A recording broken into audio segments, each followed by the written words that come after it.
Admiral Tejo walked slowly across the metal floor of the space station. Through the big windows, he could see ships moving back and forth between the planet below and the giant factories floating in space. It had been 100 years since the war ended. 100 years of peace between humans and the alien races called the Veltar.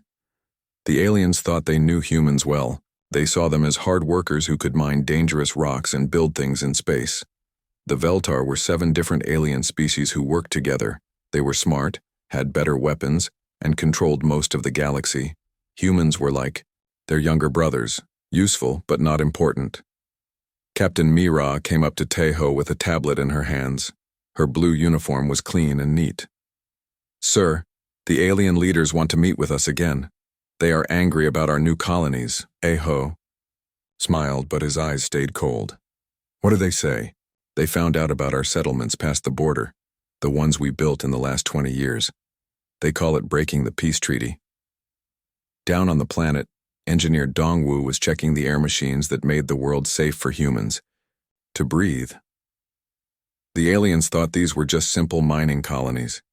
They did not know about the secret shipbuilding places hidden underground. They did not see the weapon storage areas built into the rocks. They missed the communication networks that connected every human world together like a spider web. The peace treaty was signed when humans were weak and scared. Earth had just survived a terrible war, and people were hungry and desperate. The aliens offered protection and trade in exchange for humans staying in their small part of space. Most humans thought it was a good deal, but some humans remembered what it felt like to fight for survival. President He Jin sat in her office on Earth, reading the message from the Veltar leaders. The words were polite, but the meaning was clear.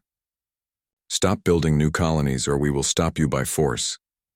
She thought about her grandfather who had lived through the old wars. He always told her that peace was just the time between fights when smart people got ready for the next one. The aliens thought humans had become soft during the long peace. They were wrong. In the outer colonies, families lived normal lives.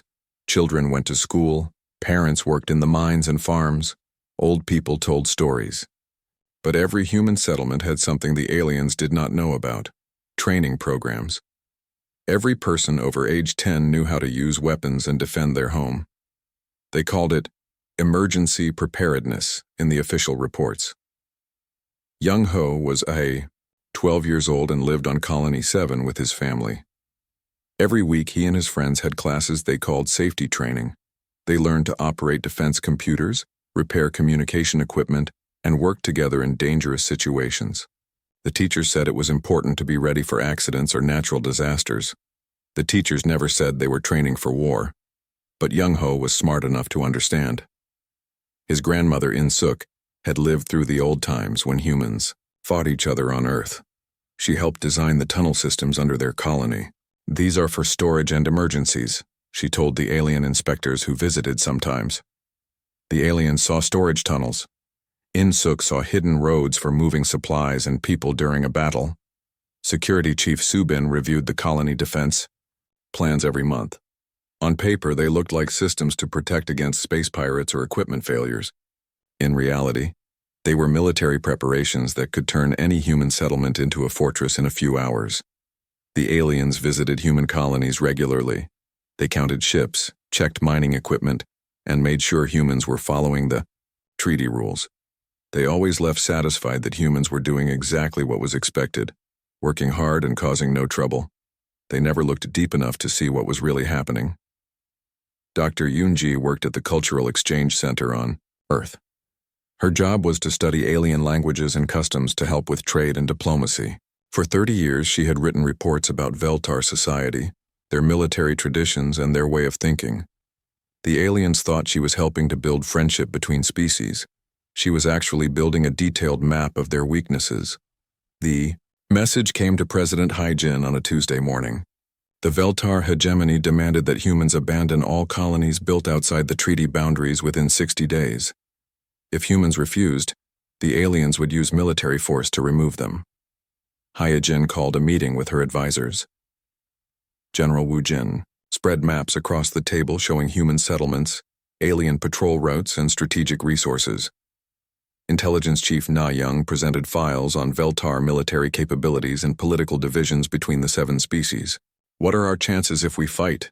asked Hyejin. General Wu Jin looked at the other advisors before answering.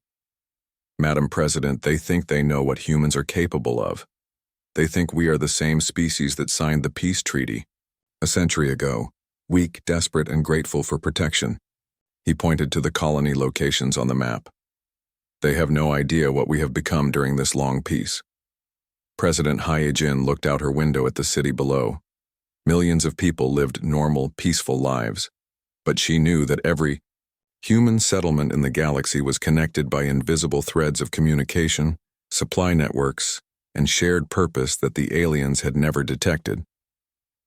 The next morning, she sent her reply to the Veltar hegemony. It was short and simple. "We refuse."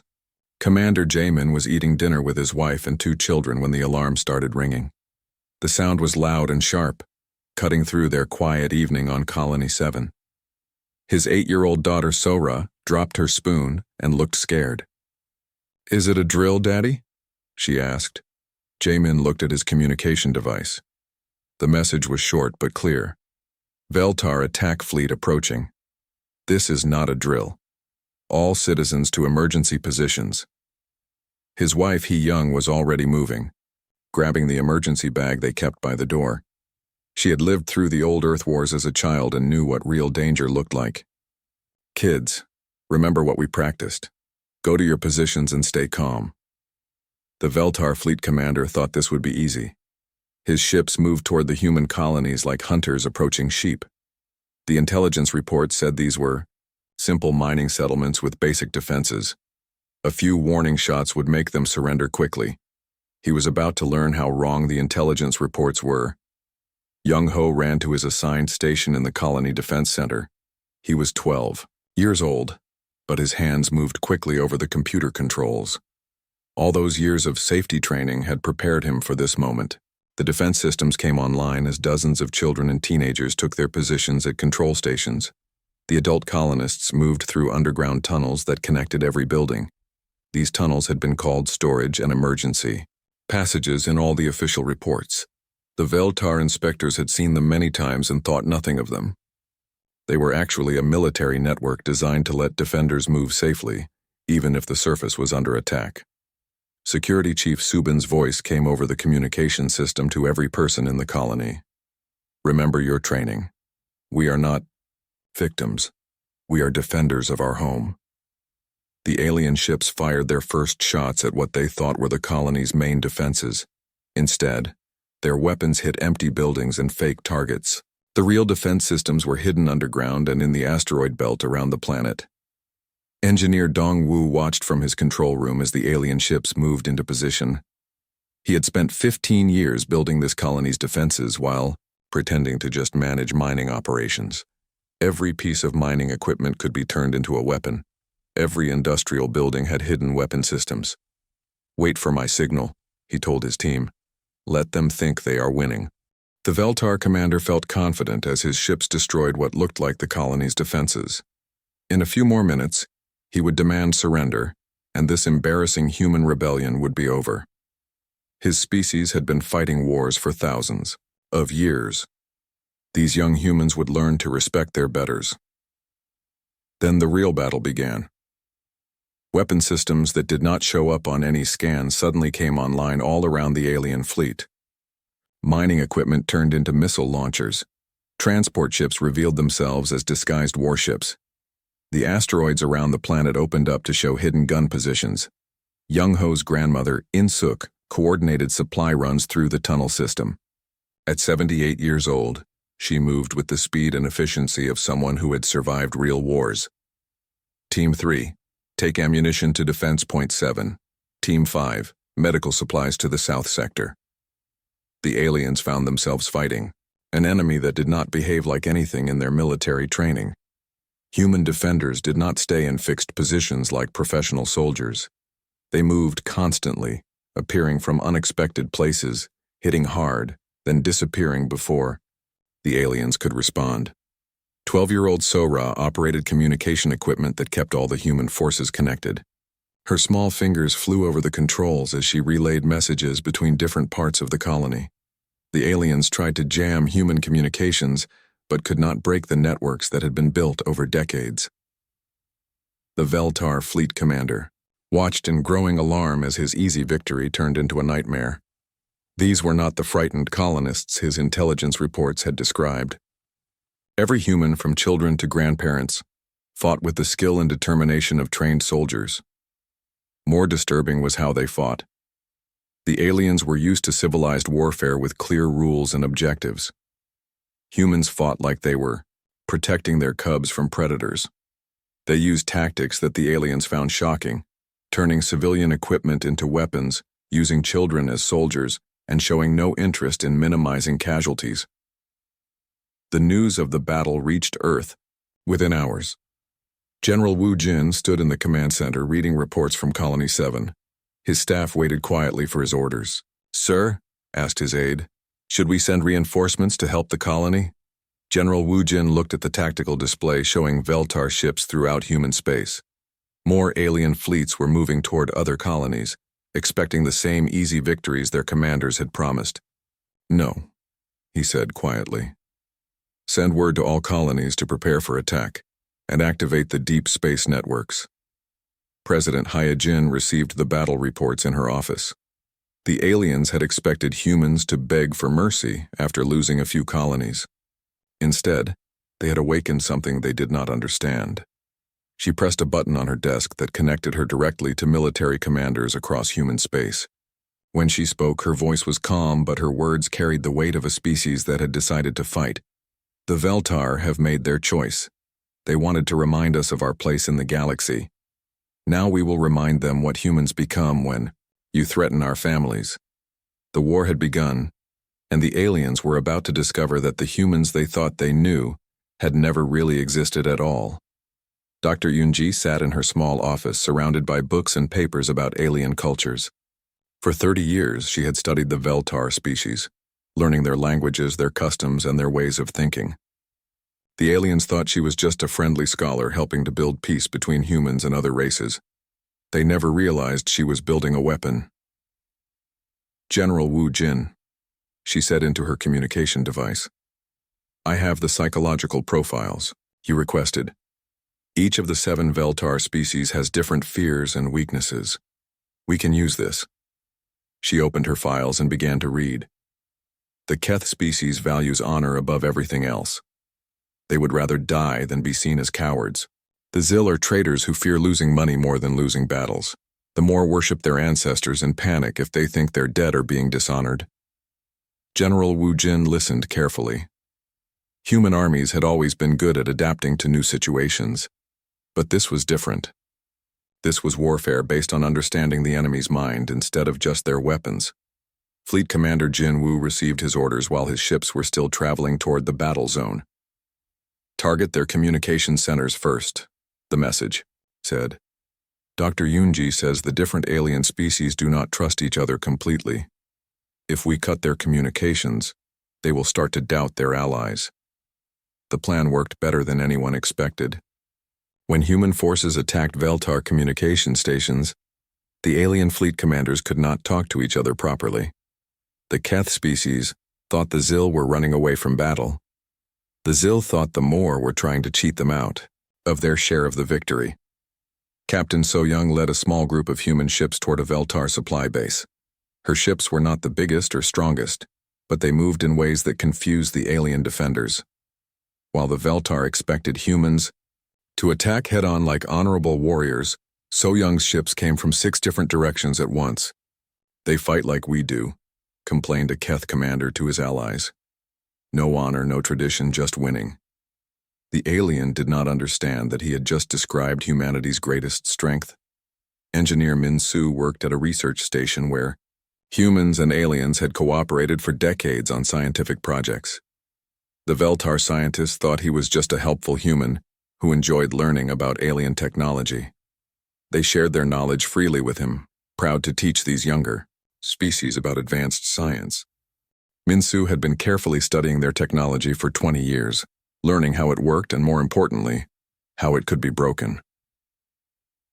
When the war began, Minsu activated hidden programs he had placed in alien computer systems.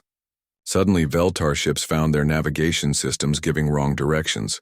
Their weapon targeting became unreliable. Their life support systems started making strange noises that scared the crews. "How are they doing this?" asked a Veltar engineer as his ship's systems failed one by one. The answer was simple. Humans had been patient. While the aliens grew comfortable during the long peace, humans had been learning, watching, and preparing. Major Kibiom commanded a human attack, force that struck deep into Veltar territory. His target was not a military base or a weapons factory. It was a cultural site sacred to the Moor species, a moon where they believed their ancestors' spirits lived. Kibiom did not destroy the moon. Instead, his forces landed there and began building human settlements. To the Moor, this was worse than any military defeat. Their ancestors were being disrespected by inferior beings. "This is not how civilized species fight wars," protested the Moor ambassador to the other Veltar species. But the other aliens were dealing with their own problems. Human forces seemed to know exactly how to hurt each species in the ways that mattered most to them. Intelligence Officer Hei-Wan studied the reports coming in from across human space.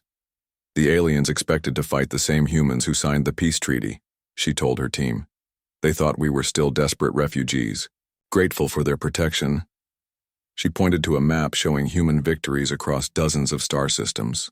"They never realized that peace was just the time we used to get ready for the next war." The most shocking discovery for the Veltar was how humans thought about warfare itself. Alien species fought wars to achieve political goals with as few losses as possible. They had rules about which targets were acceptable and which were not. They tried to win quickly and then return to normal life.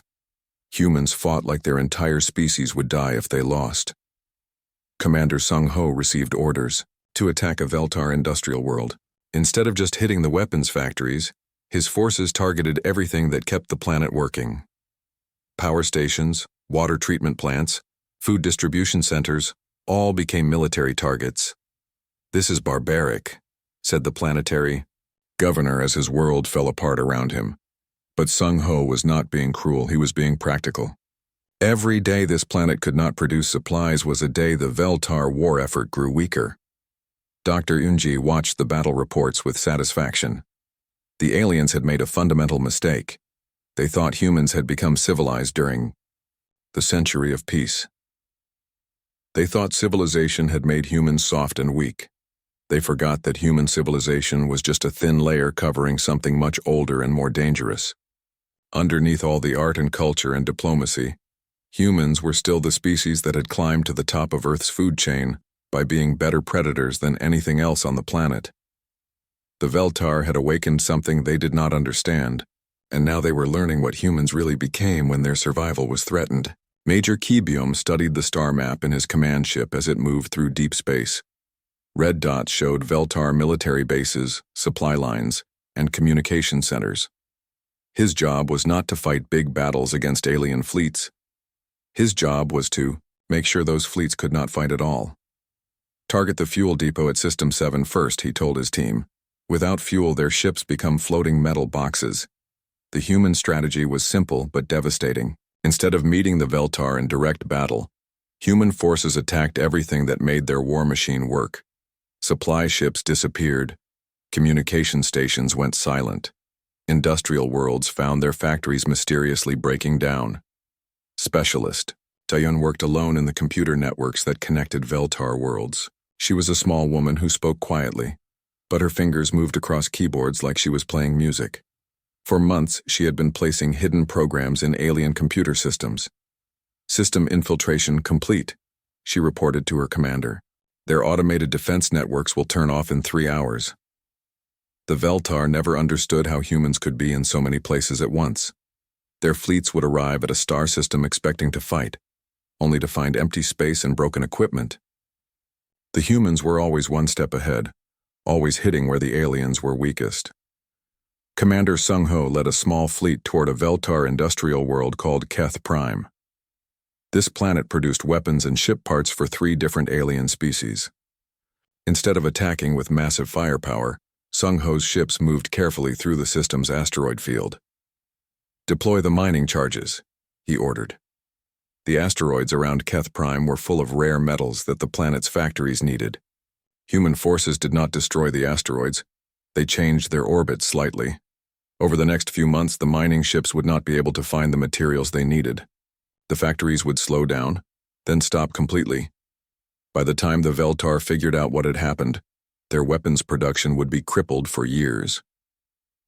Intelligence Officer Hei Wan sat in a room full of screens showing alien communication, intercepts. She listened to Veltar commanders arguing with each other, blaming their allies for failures and defeats. "The Keth think the Zil are not fighting hard enough," she reported to General Wu Jin. "The Moor are angry because they think the other species are using them as shields. Their alliance is breaking apart." This was exactly what human strategists had planned. Dr. Yunji's research had shown that the 7 Veltar species did not really trust each other. They worked together because it was profitable and safe, not because they were true friends. When things started going wrong, they naturally began to blame each other instead of working together to solve their problems. Captain Juwan commanded, a disguised merchant ship that traveled through Veltar space pretending to deliver supplies. His real job was much more dangerous. He planted listening devices on alien ships, stole computer files, and sometimes made key equipment break at exactly the wrong moment. "Veltar Fleet 7 will have engine problems in 2 days," he reported after his latest mission. "They will be stuck in the outer rim for at least a week while they repair." The aliens could not understand how humans seemed to know their every move. They changed their codes, switched their communication channels, and moved their fleets unpredictably. Nothing worked. The humans always knew where they were and what they were planning. What the Veltar did not realize was that humans had spent a century learning to think like each alien species. Dr. Yunji and her team of researchers had not just studied alien languages and customs. They had learned to predict how each species would react in different situations. "The Keth commander will attack the human colony at Dawn Sector," predicted Dr. Yunji during a strategy meeting. "He cannot accept the loss of face from his last defeat. He will try to restore his honor with a bold strike." General Wu Jin smiled. "Then we will be waiting for him."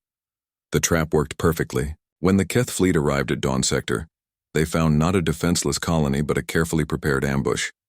Human ships appeared from every direction, and the proud Keth warriors found themselves surrounded and outgunned. The most frightening thing for the Veltar was how humans fought this war. Alien species had rules about warfare that had developed over thousands of years. Some targets were off limits.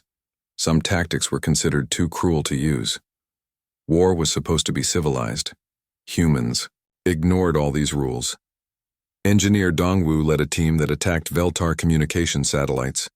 Instead of destroying them quickly, his forces reprogrammed them to send false information to alien fleets.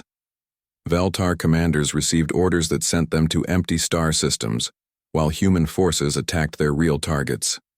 "This is not honorable warfare," complained a Keth admiral whose fleet had been tricked into guarding an abandoned mining station, while humans captured an important supply base.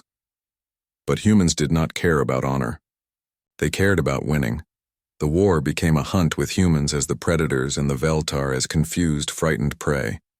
Every day brought new defeats for the aliens, new evidence that they had underestimated their enemies completely. President He Jin read the daily reports from her office on Earth. The Veltar had started this war to teach humans their place in the galaxy. Instead, they were learning that humans had never forgotten what they were underneath all their civilization and diplomacy. They were killers who had earned their place at the top of their world's food chain, and they were very good at hunting. Ambassador Kyung-suk walked through the great hall that had once been the center of Veltar power in the galaxy. The beautiful, alien architecture still impressed her. Tall columns that reached toward the ceiling like frozen waterfalls, walls that changed color with the light, floors made from stones found on a dozen different worlds. But now human guards stood at every entrance, and the Veltar representatives who waited for her looked tired and defeated. "The terms are simple," she said as she took her seat at the head of the long table. Accept human protection and partnership, or try to survive alone in a galaxy that no longer recognizes your authority. The 7 alien ambassadors looked at each other nervously. 6 months ago, they had been the rulers of half the galaxy. Their fleets had controlled the trade routes, their laws had governed hundreds of worlds, and younger species like humanity had asked their permission before expanding into new star systems. Now they were begging for mercy from the same humans they had once considered barely civilized. "What exactly does human protection mean?" asked the Keth representative, trying to keep dignity in his voice despite his obvious fear. Kyung-suk smiled politely. "It means you can continue to govern your own worlds and maintain your cultures. You can trade freely and travel safely through space. In exchange, you acknowledge human authority in all matters of galactic security and follow human guidelines for expansion and military development." The Zil ambassador, whose species had always been focused on profit, asked the question that mattered most to him. "And if we refuse? Then you are on your own," Kyung-suk replied simply. "No human protection for your trade routes, no human assistance when pirates attack your colonies, no human support when other species decide they want what you have." The threat was clear without being spoken directly. In the new galaxy, humans were the apex predators. Anyone who was not under human protection was potential prey for everyone else. Admiral Tae-ho stood on the bridge of his flagship as it patrolled the trade route between the former Veltar core worlds and the human colonies. Through the windows, he could see alien cargo ships waiting patiently for permission to pass through what was now human-controlled space. "Sir," reported Captain Mira, "the Moore trading fleet is requesting escort through the danger zone." Tae-ho nodded. "Grant their request. Standard protection rates apply." The aliens had to pay humans for the safety they had once provided for free to each other. It was not cruel. Human forces really did protect alien ships from pirates and hostile species. But it was a constant reminder of how much had changed. On Earth, elder statesman Minho sat in his garden, writing his memoirs about the war. He was one of the few people still alive who remembered signing the original peace treaty with the Veltar a century ago. "We were so grateful then," he wrote. "The aliens offered us protection and a place in their galactic community. We felt like children being welcomed into an adult world." He paused and looked up at the sky, where human patrol ships moved between the stars like silent guardians. "They mistook our gratitude for weakness. They thought a century of peace had made us soft and dependent. They forgot that underneath all our civilization, we were still the species that had fought its way to the top of Earth's food chain." President Hyojin received daily reports from across human space. Former Veltar worlds were adapting to the new reality with varying degrees of success. Some alien species had embraced human partnership and were already benefiting from improved trade and security. Others struggled with the loss of their independence.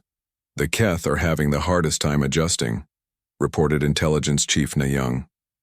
"Their culture is based on military honor and dominance. Being protected by humans hurts their pride." "And the others?" asked Hyojin. "The Zil are actually doing well. They see the profit opportunities in working with us. The more appreciate that we respect their cultural sites, even the ones we conquered during the war." The war had not ended with a final battle or a surrender ceremony. It had simply stopped when the Veltar realized they could not win. Their fleets were scattered, their supply lines were broken, and their alliance had fallen apart under the pressure of constant defeats. One by one, alien governments had contacted human authorities asking for terms. Not surrender. That word was never used officially, but new arrangements for mutual cooperation and security. Dr. Yunji now worked as an advisor to the new galactic government, helping to design policies that would keep the peace while respecting different species' needs and cultures. Her deep knowledge of alien psychology, once used as a weapon, now helped build a more stable civilization. "The key," she explained to her staff, "is to give each species what they need most while making sure they understand that human authority is not negotiable." Commander Jae-min returned to Colony 7, which had become a symbol of human resistance during the war. The settlement had grown into a proper city, with new buildings and expanded facilities. But the defense networks remained hidden and ready, just in case. His daughter, Sora, now 9 years old, played in parks that had once been battlefields. She and her friends grew up in a galaxy where humans were not the desperate refugees their grandparents had been, but the dominant species that other races looked to for leadership and protection. The galaxy had learned an important lesson. Humans might seek peace, might prefer cooperation to conflict, might spend decades building civilization and culture. But underneath it all, they remained what they had always been, survivors who would do anything necessary to protect their own. The Veltar had wanted to remind humans of their place. Instead, they had reminded the galaxy what humans became when threatened. The result was a new order with humanity at its center, and everyone understood that this was how things would remain.